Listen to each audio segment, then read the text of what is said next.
West Coast Cookbook and Speakeasy with Chef Justice Putnam. Netrootsradio.com.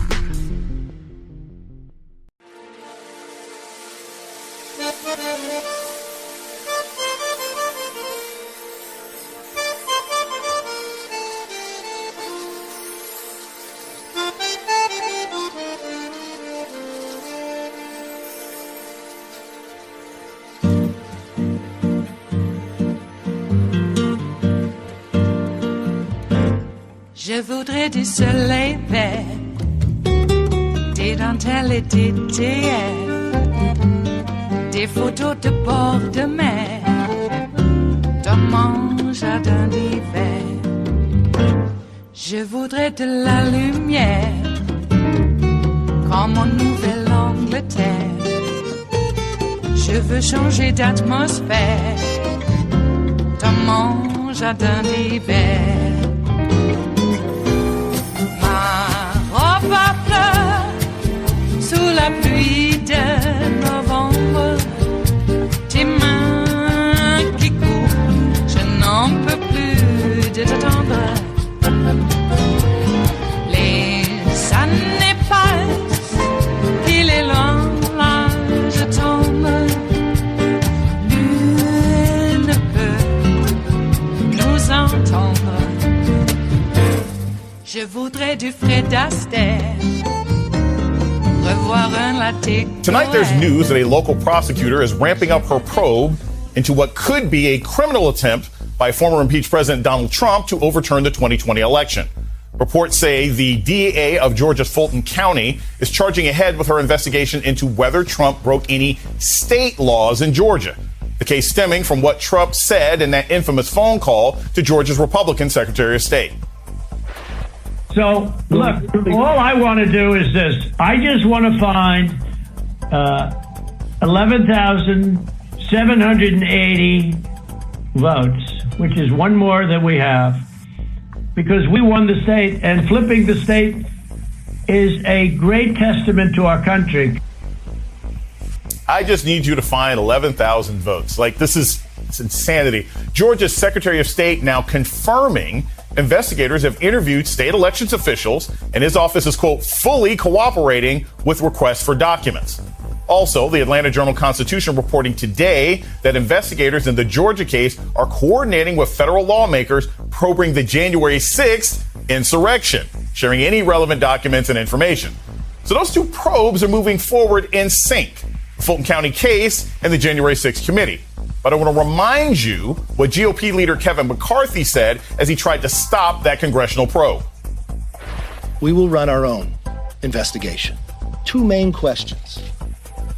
Why was the Capitol so ill prepared for that day when they knew on December 14th they had a problem? And what have we done to make sure that never happens again? That was back in July. You might have noticed there is still no GOP investigation. I guess it's hidden somewhere around their health care plan because really they don't want it. The Daily Beast putting it this way. Most Republicans would be happy to never talk about January 6th again.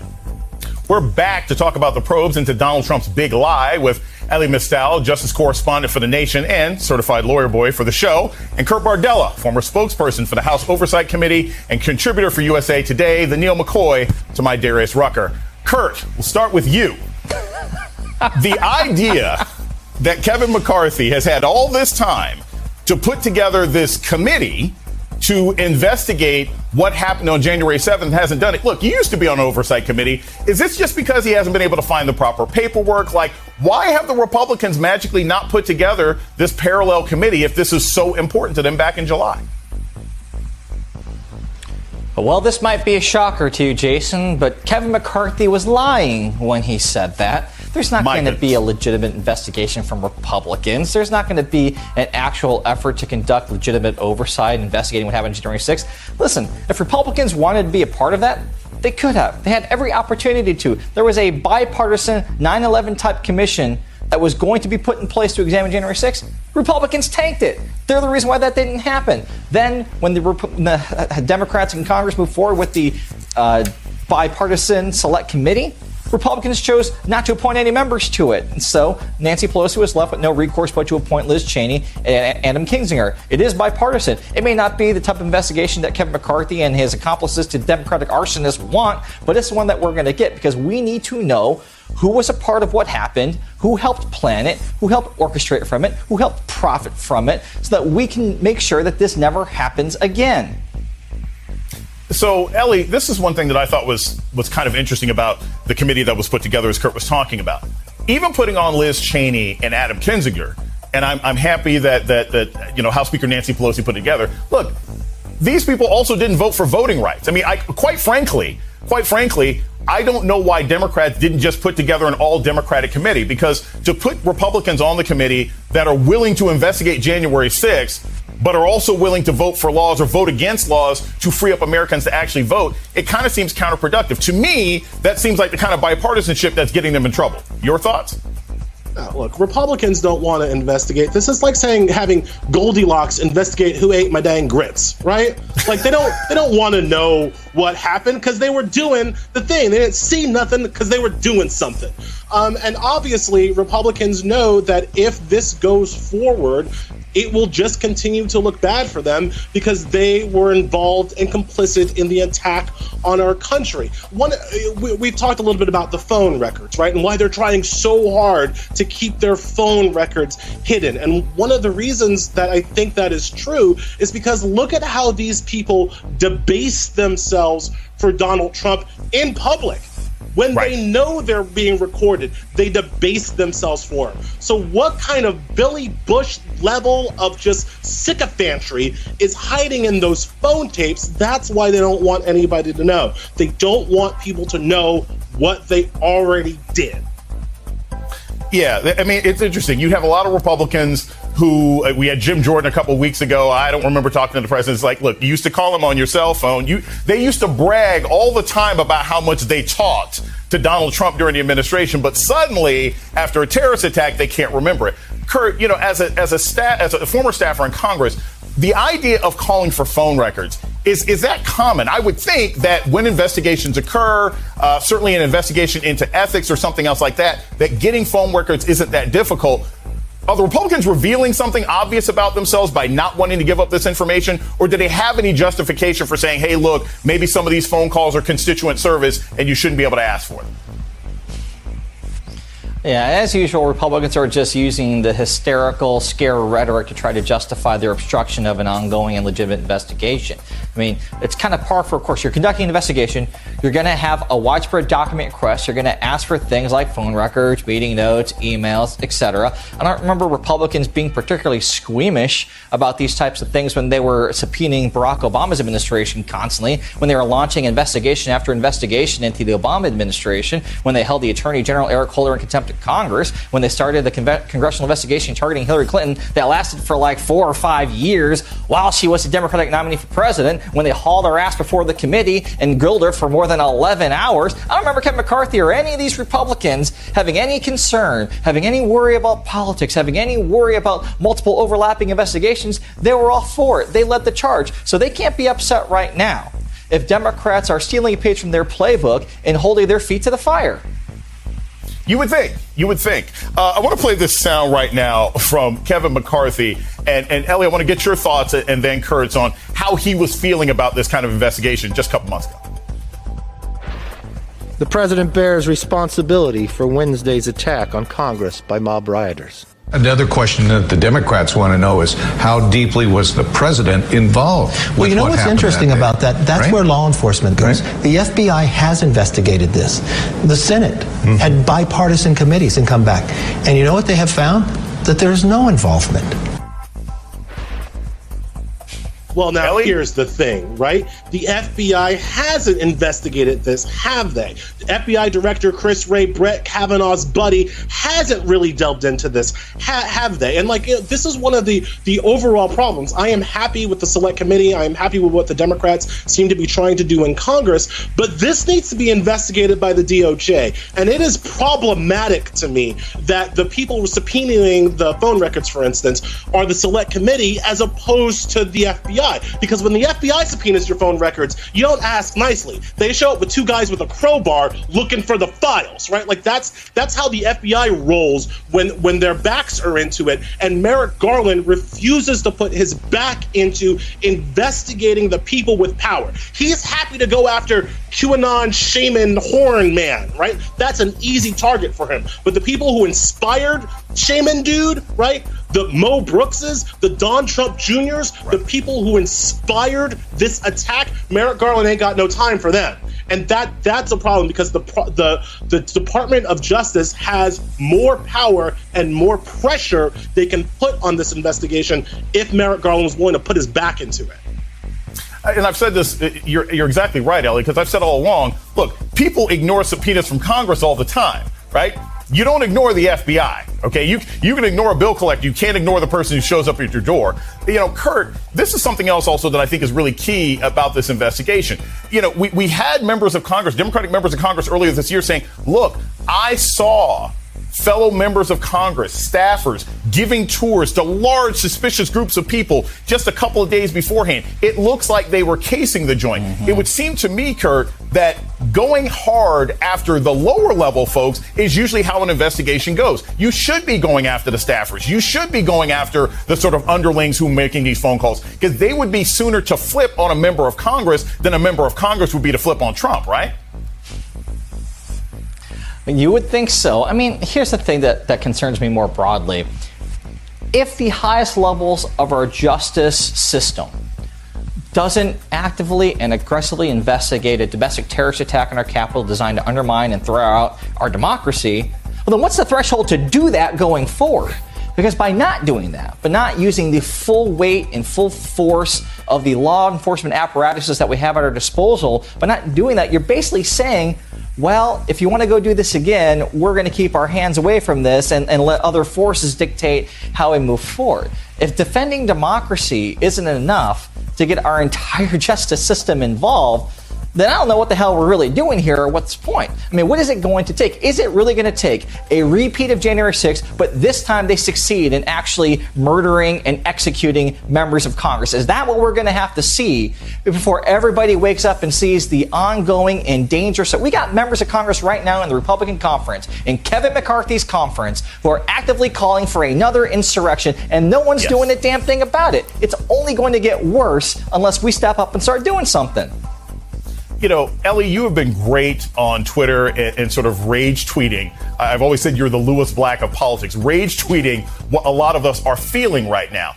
What does it take for Biden and Merrick Garland to do something? You have voting rights being snatched in 15 different states. You have women losing their right to choose. And you have an ongoing, slow-moving coup where people are still bragging about what they're going to do next.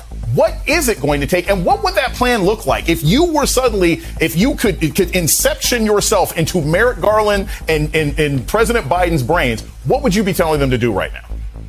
Well, I mean, if I had that power, I would be using all federal options available. I would be using federal force. The FBI is a large, scary organization, and I would shove it right where the sun don't shine, up the Republican conference, right? Like that is what we can do. It is Wednesday, the 8th of September of 2021, and you are in West Coast Cookbook and Speakeasy. I am your chef de cuisine, Justice Putnam. Gunner the English Bulldog is our snoozing sous chef, and our daily special is Smothered Benedict Wednesdays. Will no one rid us of these meddlesome priests? I know I reference the movie Beckett all the time on Wednesdays, because it's, well, St. Thomas Becket Day. All right. Well, looks like we're going to have a fight on September 11th, on 9/11. Huh. Imagine that. I wonder if that's supposed to, well, I don't know, take attention away from the fact that Donald Trump never had the tallest building in New York. Give me a break. What petty little BS. Okay, well, that's the level of their empathy. On the 20-year, I guess you could call it, memorial of 9/11. If you're intent on bringing down the United States of America, you would think that would be a holiday, and that's exactly how they're treating it. They're going to have a pay-per-view fight. I think it's pay-per-view. Why else would Trump be involved in it? He's making some sort of moolah. He's going to dip his beak. All right. Well, we allowed this. I guess, the royal we. All of us are responsible. I'd like to believe that. Because it wasn't as if all of us were inactive or unconscious to it. No. People were actively raising their voices and trying to do something about it and, pretty much getting kicked every inch of the way. And now they come to us and say, what do we do? And I feel like I told you. I'm tired. Why do I have to tell you again? You little brat. Well, we do know what to do. And that's to pretty much, kick him where the sun don't shine. And about time we made sure they didn't forget it. Because there's also another active aspect to this battle to destroy democracy as we know it. And that's the structural dismantling of our public education system. If you have an illiterate public, then you have a maggot. And I mean that affectionately, too. I don't mean maggots like, little maggots, because those are actually good things in the greater scheme of biology and existence itself. But the maggot that drives around in these monster trucks with a Roll Tide diesel smoke, giant Trump banners, and some weird modification of the United States flag with like weird colors and monochromal weirdness, and a little thin blue or red line, or both, depending on, I don't know. They go both ways. So they drive around and they have boats. Now, some people would call them yachts. They're not really yachts. The technical term is pleasure craft. Okay, yachts are a little bit more, shall we say, appointed and larger. Let's put it that way. They have pleasure craft. Boats are like what you take on the lake, to fish off the side that Fredo got pushed off of in Lake Tahoe. I wonder if they're going to find that. How many bodies from the mafia days are going to find at the bottom of Lake Tahoe when that, finally dries up? Because I think even Lake Tahoe is going to dry up. We're in deep trouble, and that's a pretty deep lake. So, yeah, it's pleasure craft. So they put it in your face. You know what I'm talking about. And why, just to jump around a little bit here, because this is all really quite connected. Why is it that Steve Bannon is not in jail? I still don't understand that. At least, to hold him until we can figure out what the hell has been going on. And we know. Now, I might say that you could, look at the Panama Papers, and that might be a roadmap. Mm-hmm. Or at least, a start. Just saying. Remember that? Panama Papers? Uh-huh. Follow the moolah. And you'll find out a lot of stuff that's been going on that maybe people want to forget.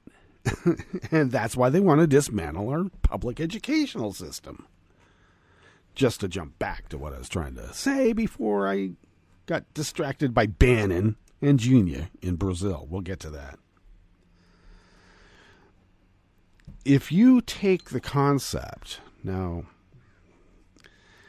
we'll just talk about the shock doctrine a little bit. And I know.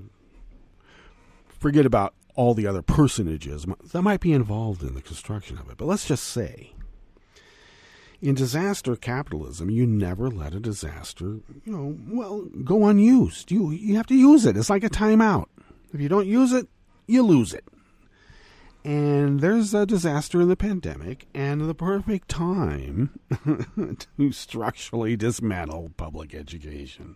And they're doing it.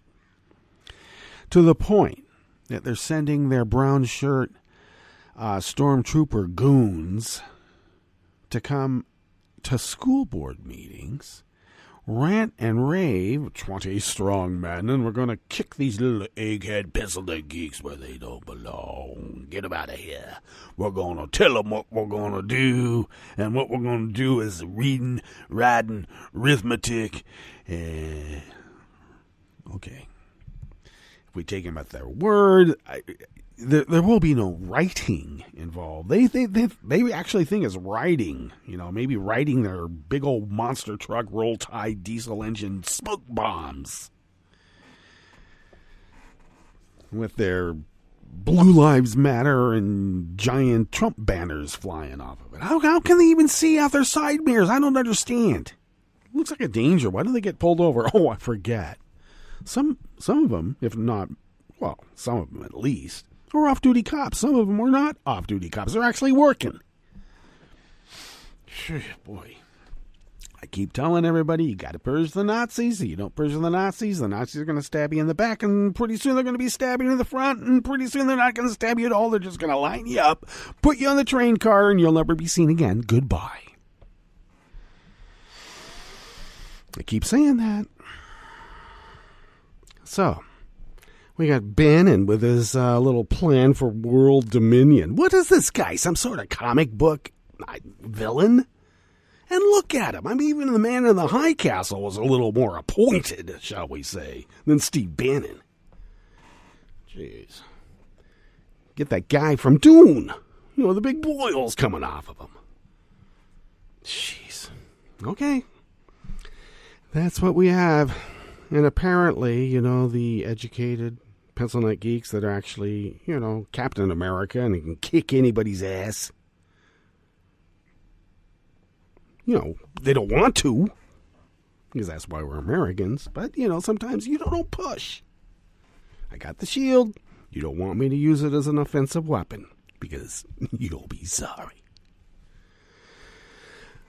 It's about time we stood up and started, well, as they say, kick 'em where the sun don't shine. What's on the curated menu? I'm going to take your order now. What's on the curated menu here in the Bistro Cafe of West Coast Cookbook and Speakeasy on this, I'll get it out, on this fine Smothered Benedict Wednesdays. Oh, it's just a velvety hollandaise sauce. Very velvety. Okay. Well, did you know that Idaho hospitals have begun rationing care amid skyrocketing COVID infections? Yeah, it's like triage. It's like the MASH unit. We'll just have to put these people over here. I'm sorry, there's nothing we can do. We could do something if we had, the right, facilities, shall we say. Yep, that's where we are. We've reduced our hospital care system, at least, to the size where you can drown it in a bathtub. Good. After 7 patients died in a deteriorating warehouse in the aftermath of Ida, Louisiana officials revoked the nursing home licenses of the hospital owner. Well, you would expect, but it is Louisiana, so you never know.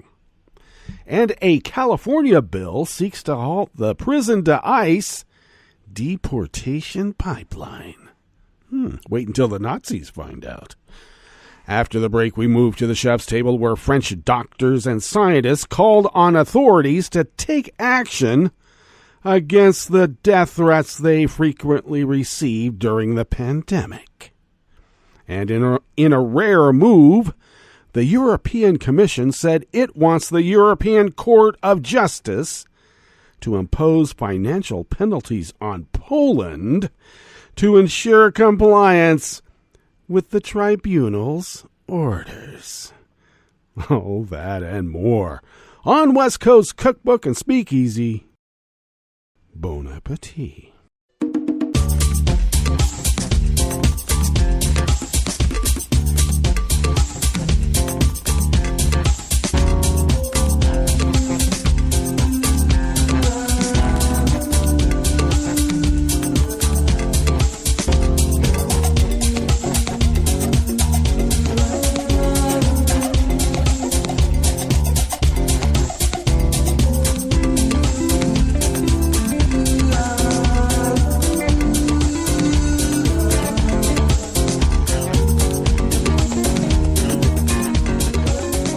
to the bottom of our homepage. At netrootsradio.com, to the right of the page, is the chat room link. And the chat room is, of course, monitored by Kelly Lincoln. I say, of course, because I've only been saying this for quite a while now.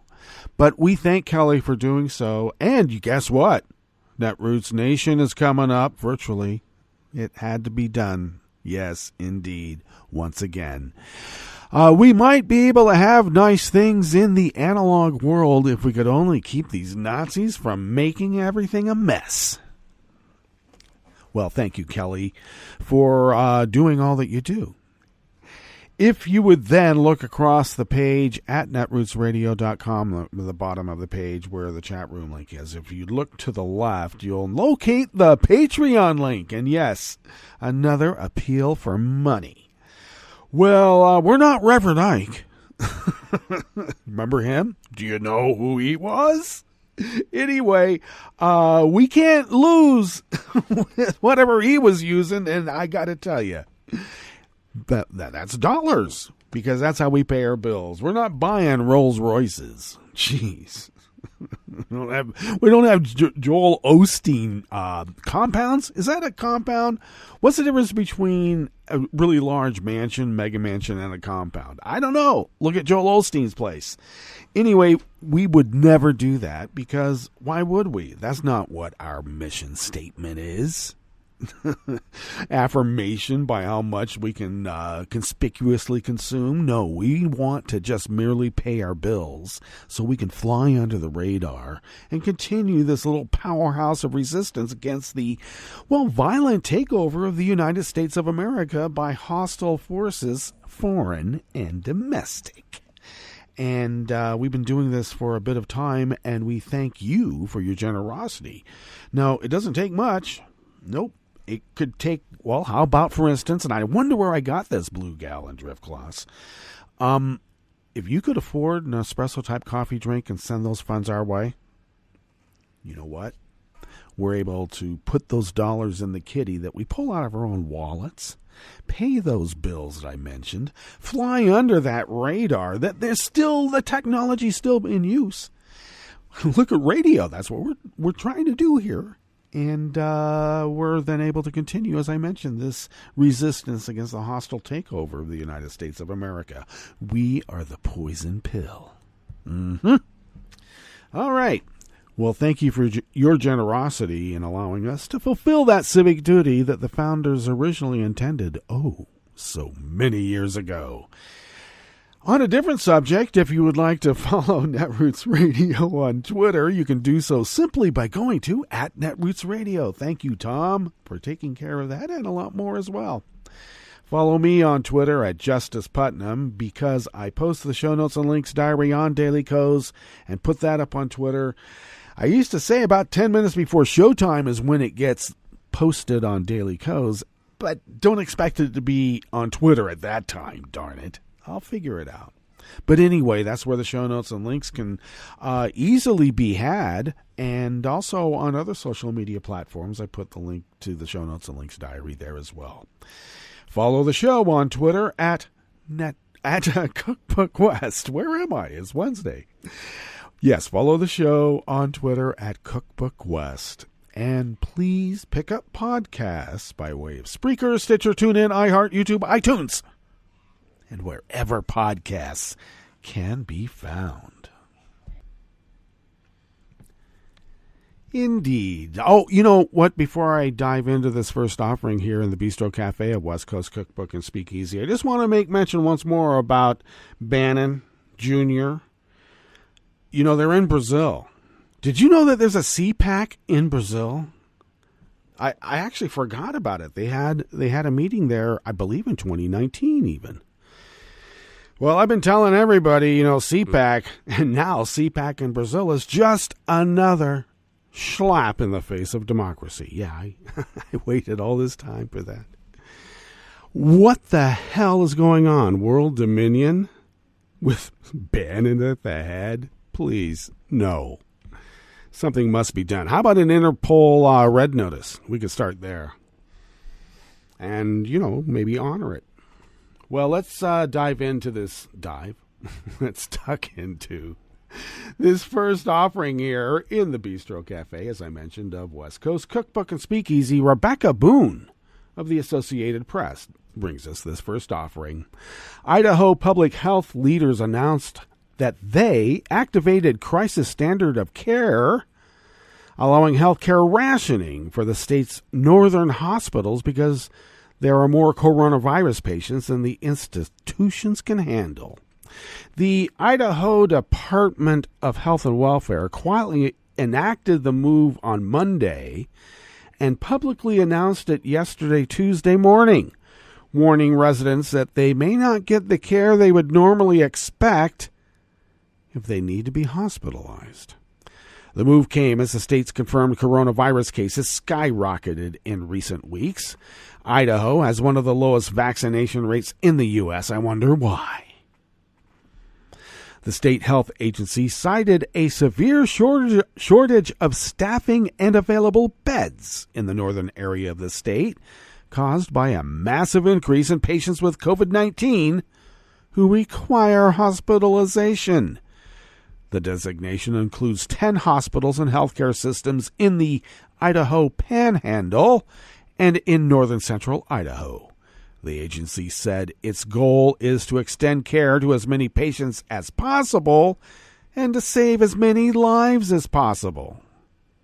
The move allows hospitals to allot scarce resources, like intensive care unit rooms, to patients most likely to survive, and make other dramatic changes in the way they treat patients. Oh, I guess Idaho has become a sort of death panel. Other patients will still receive care, but they may be placed in hospital classrooms or conference rooms rather than traditional hospital rooms, or go without some life-saving medical equipment.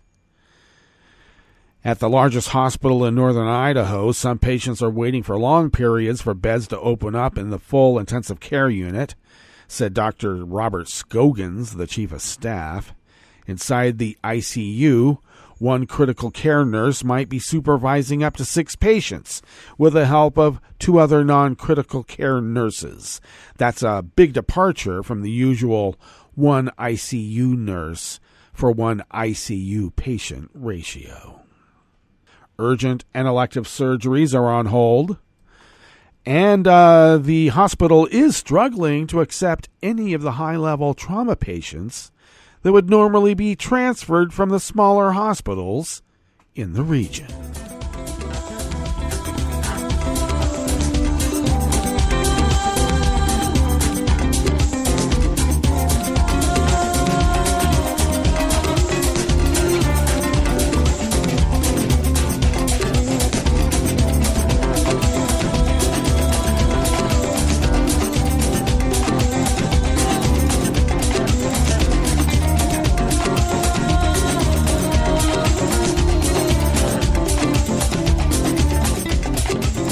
Melinda Deslatte of the Associated Press brings us this next offering here in the Bistro Cafe of West Coast Cookbook and Speakeasy. Louisiana health officials said yesterday, Tuesday, they are revoking the licenses of nursing homes that were evacuated to a warehouse where 7 residents died amid deteriorating conditions deemed too squalid to be safe after Hurricane Ida. The 7 homes, all owned by one person, clearly failed to execute their emergency preparedness plans to provide essential care and services to their residents, Department of Health Secretary Courtney Phillips said in a statement. Authorities found some nursing home residents lying on mattresses on the floor without food or clean clothes and detected strong odors of urine and feces throughout the warehouse located in the town of Independence. Piles of trash were on the floor. Water entered the building, and generators at least temporarily failed, according to officials. Health Department lawyer Stephen Russo called the conditions inhumane. State health officials and Attorney General Jeff Landry had launched investigations into the deaths. A police official said the parish warehouse was equipped to handle 300 to 500 people, but ultimately took in more than 800, all of whom were evacuated from the 7 nursing homes before Ida roared ashore in southeast Louisiana on August 29th. They were moved there before the storm. And they were still there after, of course. State health officials said the owner, Bob Dean, failed to contact them for help and threw inspectors from the agency off the property when they arrived to review the conditions on site after receiving reports of problems. Still, authorities said they saw enough 2 days after the storm to warrant removal of the hundreds of people at the warehouse, and the evacuees were moved over 2 days to special needs shelters across the state and other locations. Some required hospitalization.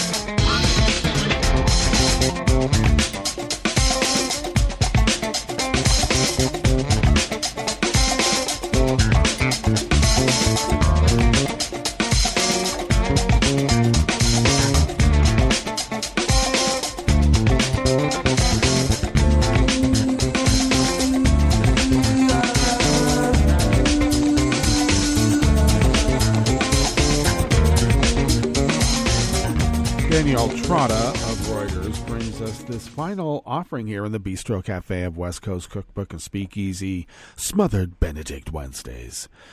Leonel Sanchez thought he was about to go home to his family after serving 3.5 years for assault and other crimes in California, saying he felt redeemed after he started reading the Bible, attending Alcoholics Anonymous, and even fighting wildfires as a prisoner. Instead of walking free, he became one of the 1,500 foreign-born California prisoners, who earn their release each year only to be transferred to federal detention and told they may be kicked out of the country. He is in U.S. Immigration and Customs Enforcement custody, likely to be deported to Mexico, a country he left at age 10, and where he has no friends or known relatives. In an atmosphere still charged by Trump-era rhetoric linking immigration and violent crime, some Californians may have little sympathy for the foreign-born who can be deported because of felony convictions, but advocates for people like Sanchez question whether it serves justice to punish them a second time or send them away regardless of their individual circumstances, the rehabilitation they sought on the inside, or the conditions in their homelands. A proposal to bar California prison authorities from handing people over to ICE is making its way to the governor's desk. The so-called Vision Act, which has been criticized by law enforcement groups, would even ban identifying those eligible for deportation. Sanchez, age 51, had his state sentence reduced because of good behavior that also led to a prized assignment for incarcerated people fighting wildfires. About a month before his December 2019 release date, Sanchez learned he would not soon see his grandchildren and restart his old job as an auto mechanic. I thought I was going to walk away a free man because of what I was doing. I was contributing to the communities, helping, fighting fires, saving property and animals, people's homes and stuff, Sanchez said by telephone from an ICE detention center in the Yuba County Jail.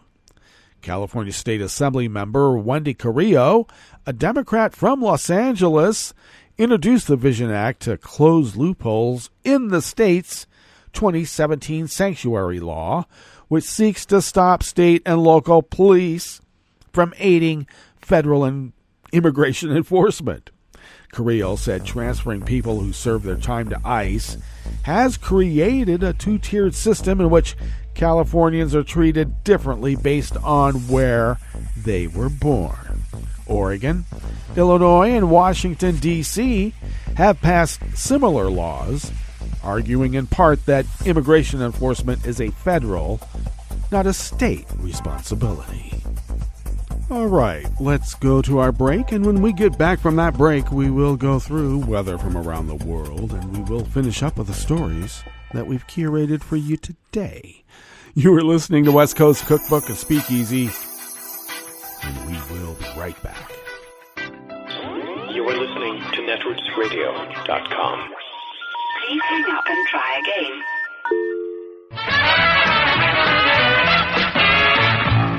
From a point at sea to the circles of your mind, a new force is at work for planetary transformation. New radio for a new Earth.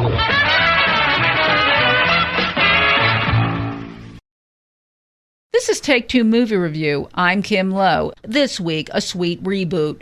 Calling Nina Decosta's Candyman a remake is a bit of a misnomer. Instead, the movie takes plot threads from the 1992 original and uses them in a contemporary story. The setting is the same, Chicago's Cabrini Green, but as in real life, the infamous projects are gone and the area is now gentrified. However, remnants of the earlier time remain, including William, a business owner whose chance encounter with protagonist Anthony sets the plot in motion. Anthony, a successful artist living in Cabrini with his girlfriend Brianna, first hears about the legend of Candyman from Brianna's brother. For those who don't know, Candyman is the spirit of a black man who was murdered in real life and takes his rage out on those who summon him. Say his name 5 times in front of a mirror and he appears, complete with hook in place of a missing hand. William reveals that he actually knew the real-life Candyman. His name was Sherman, and he was falsely accused of giving kids candy containing razor blades in the 70s. William was also present when Sherman was beaten to death by police. If this sounds different from the original, it is. This one combines that story and that of Sherman's. Anthony becomes obsessed with the legend, even designing an art exhibit complete with a mirror and a sign urging viewers to say his name. Sufficient to say, some people do. While some may accuse the film of being political, we're reminded that the original Candyman was a 19th century African-American artist who was lynched for having a relationship with a white woman. Decosta's take is fresh, chilling, and relevant. Candyman may be scary, but even scarier is its portrayal of the cops. The projects may be gone, but certain attitudes remain. This has been Take Two Movie Review. I'm Kim Lowe. Catch up with us at TakeTwoMovieReview.com and feed us back on our channel on YouTube.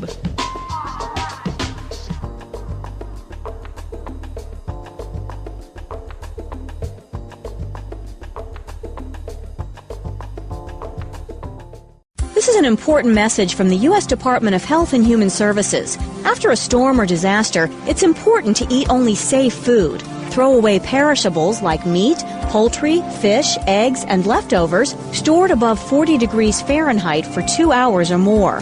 Throw away food with an unusual odor, color, or texture. Throw away food that may have come in contact with floodwater, including food in swollen, punctured, and damaged cans. When in doubt, throw it out. This program is presented by the Centers for Disease Control and Prevention. The discovery of penicillin in 1928 by Alexander Fleming was one of the greatest scientific achievements of the 20th century. It's hard to imagine a world before the development of what many consider to be miracle drugs. However, just 90 years ago, antibiotics weren't available. Thanks to antibiotics, some common illnesses such as strep throat are now easily treated, whereas in the past they often led to serious complications. Antibiotics serve an important role in keeping you and your loved ones healthy, but it's important to remember that antibiotics only treat bacterial infections. Most common infections such as colds, flu, most sore throats, bronchitis, and many sinus and ear infections are caused by viruses and do not respond to antibiotic treatment. These infections can be overcome by simply treating the symptoms and letting the illness run its course. Unfortunately, antibiotics have often been overused, resulting in decreased effectiveness and an increase in antibiotic-resistant diseases. Antibiotic resistance, or the increased ability of bacteria to survive in the presence of antibiotics has become a major public health threat that we all need to help fight. When a person takes antibiotics, they are at risk for possibly having a bad reaction to these drugs. Some side effects can be quite serious, or even life-threatening in the case of an allergic reaction or severe diarrhea.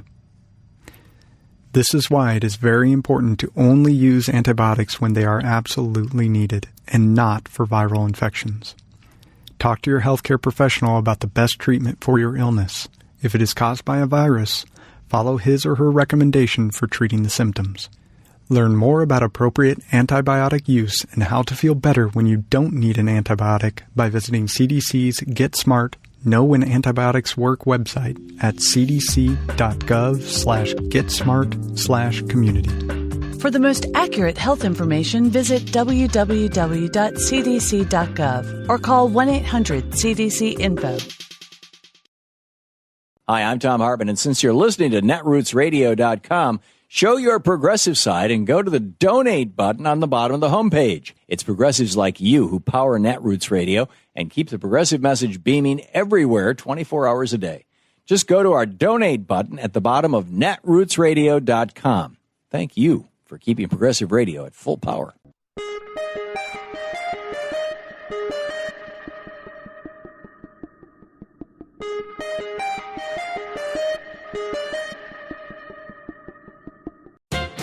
Here's a hot topic for Labor Day: heat. It's been a hell of a hot summer, exploding the top off thermometers with triple-digit readings across the country. As we're learning, week after week of this debilitating heat intensifies wildfires, causes electric grids to fail, kills millions of wild animals, including fish, burns up crops, and concentrates toxic air. But there's another impact that draws little notice. Heat kills workers. Indeed, searing days of 95, 100, 110 degrees are killing and injuring more U.S. workers each year than all the floods, hurricanes, and tornadoes combined. Those toiling outdoors, including farm workers, roofers and carpenters, airport ground crews, landscapers, road and street repairers, letter carriers, and trash collectors, are in the direct line of fire for this invisible, insidious killer. But working indoors is no better if there's no AC, for metal and stone warehouses and manufacturing plants become ovens. Then, welcome to climate change. 20 of the last 21 years gave us the hottest temperatures on record. Unsurprisingly, the yearly number of worker heat deaths in that period doubled. Also, researchers have determined that extreme workplace heat is causing about 170,000 people a year to suffer injuries on the job. The impact of heat is poorly understood, even by workers. A sudden heat stroke is not the only worry, for rising body temperatures can quickly fuzz the mind, weaken muscles, numb concentration. So workers fall, their hands get caught in machinery, they touch the wrong wire, etc. This is Jim Hightower saying America's power elites literally don't feel the intensity of this heat. So the richest country in the history of the world continues to subject millions of its people to senseless suffering and death, not even talking about this embarrassment, much less stopping it.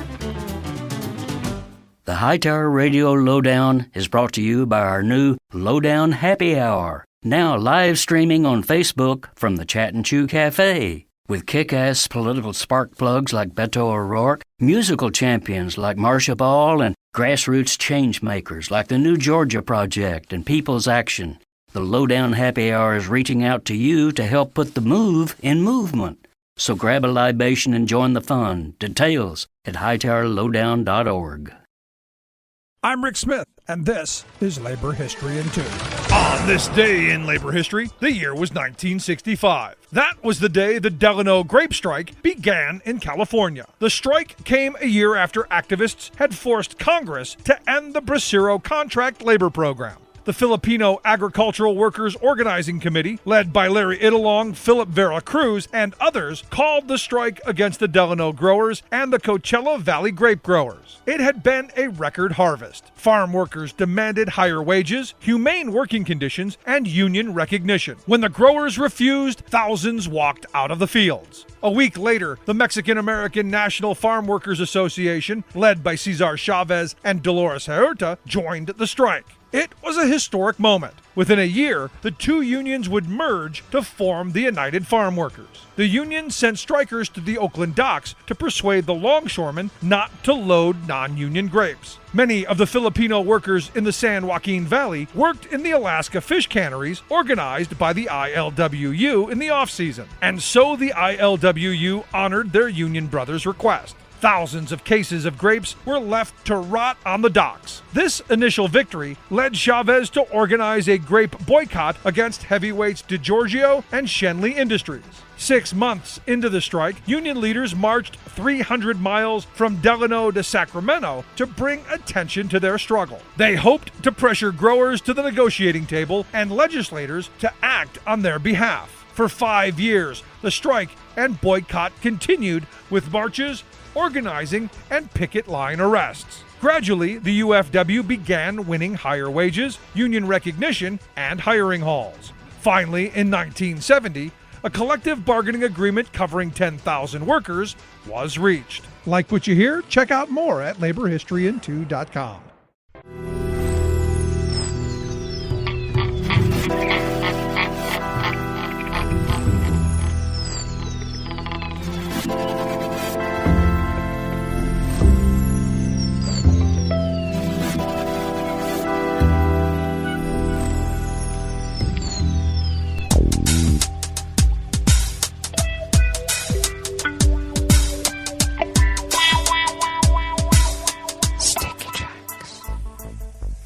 Thank you for accompanying us here to the chef's table at West Coast Cookbook and Speakeasy, Smothered Benedict Wednesdays. We always begin weather from around the world along the banks of the Rogue River and the Rogue River Valley of southern Oregon, on the west coast of the continental United States of America, where it is currently 55 degrees Fahrenheit, expecting a high of only 92 only. And it looks like we will have winds out of the northwest at 5 to 10 miles per hour with sunny conditions. We did have quite gusty winds yesterday and a wildfire in town. Well, not in town, but within the city limits, which is quite far. Up Fields Creek and Mountain began to burn, and we had a lot of activity. The prevailing winds were going the other way from the town center itself. Fortunate, but quite a scary situation nonetheless. Clear to partly cloudy tonight with lows around 59 or so, maybe warmer, maybe cooler. Winds out of the northwest at 5 to 10 miles per hour. And intervals of clouds and sunshine tomorrow, highs in the mid-80s. Winds continuing out of the northwest at 5 to 10 miles per hour. Confirmed cases of coronavirus have been updated from the holiday, and we now stand at a ridiculously high 194,002 people confirmed with infection, and our deceased confirmation has increased from 214 to 220. Okay. Well, the air quality index for the region is 120 parts per million, which is unhealthy for sensitive groups. And I'm just abbreviating some of this, and the daytime UV index remains high at 6. So let's skip right now to weather from around the world, brought to you by a crowd of crowdsourced weather stations that a crowd crowdsources from around the world. London is 83 degrees and sunny. Paris is 86 and sunny. Rome is 81 and fair. Kyiv is 72 and fair. Kabul is 73 and clear. Hong Kong is 81 and fair. Tokyo is 68 and mostly cloudy. Sydney, Australia is 58 degrees and clear. San Francisco, California is 58 degrees and sunny. And New York is 78 degrees Fahrenheit and partly cloudy. And that is weather from around the world, brought to you by a crowd of crowdsourced weather stations. That's some ridiculously weird accents from a crowd of crowdsourced weather stations that a crowd crowdsources from around the world.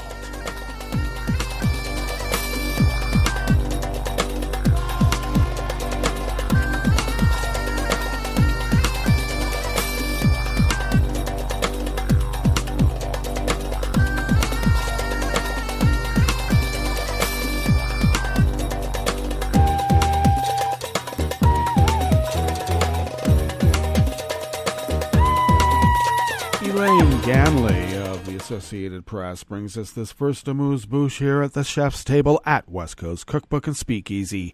French doctors and scientists called on authorities to take action against the insults and threats, including death threats, that they have frequently received during the coronavirus pandemic.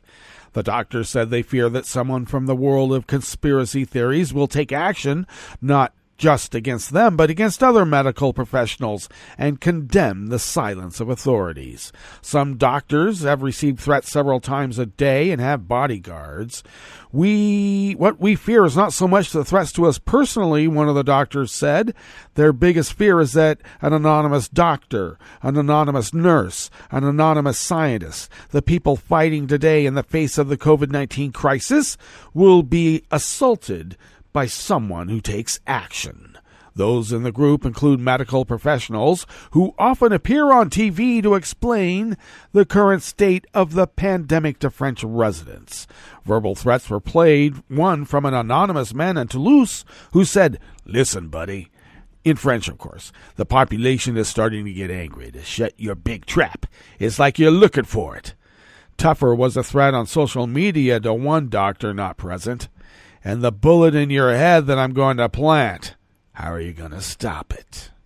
What shocks me, concerns about the threats grew with the publication last month in François, a daily that has given voice to the COVID-19 doubters, of an unsigned commentary taken down the medical establishment over the issue and naming names of doctors and scientists. The commentary, since revised, concluded with a cryptic reference to le veuve, the widow, a word once used to denote the guillotine. It was the last straw for the collective of doctors and scientists.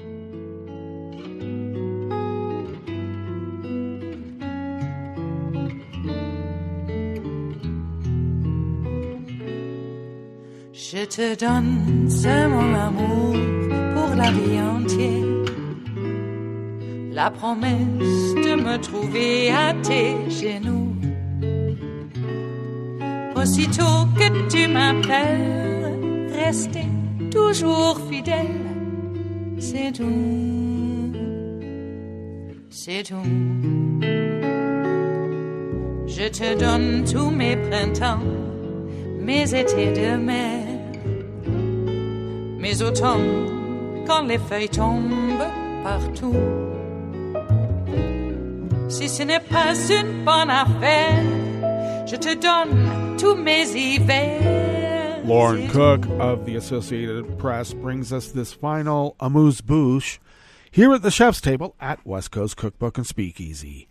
The European Union moved yesterday, Tuesday, to force Poland to comply with the rulings of Europe's top court, with plans to seek daily fines against the nationalist government in Warsaw in a long-running dispute over Poland's judicial system.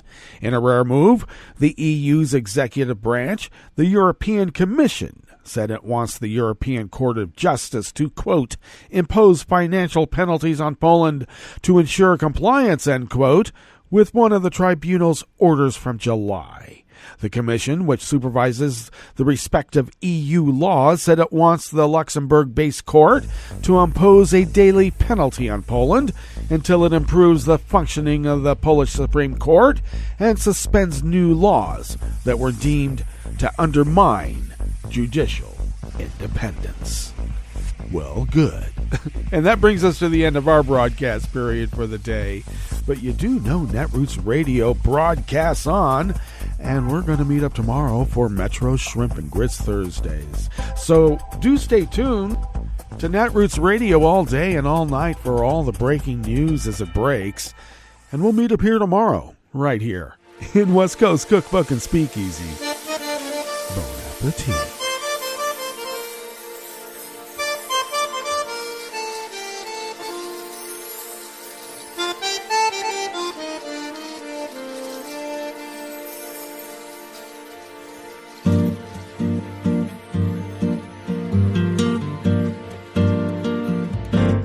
Je voudrais du soleil vert, des dentelles et des théères, des photos de bord de mer, mon jardin d'hiver. Je voudrais de la lumière, comme en Nouvelle-Angleterre. Je veux changer d'atmosphère dans mon jardin d'hiver. Ma robe à fleurs sous la pluie de novembre. Tes mains qui courent, je n'en peux plus de t'attendre. Les années passent, il est loin, là je tombe. Nul ne peut nous entendre. Je voudrais du Fred Astaire, revoir un latte Goël. Je voudrais toujours te plaire dans mon jardin d'hiver.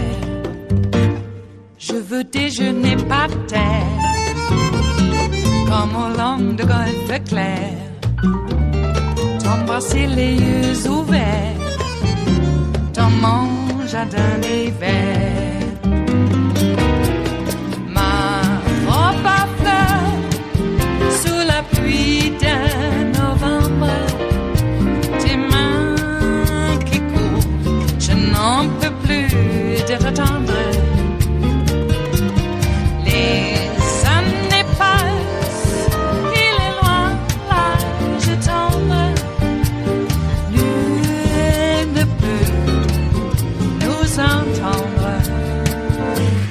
Ba-da-da-dum-di-da-dum. Ba-da-da-dum-di-da-dum. Ba-da-da-dum-di-da-dum. Dans mon jardin d'hiver. Ba-da-da-dum-di-da-dum. Ba-da-da-dum-di-da-dum. Ba-da-da-dum-di-da-dum. Dans mon jardin d'hiver. Dans mon jardin d'hiver, dans mon jardin d'hiver.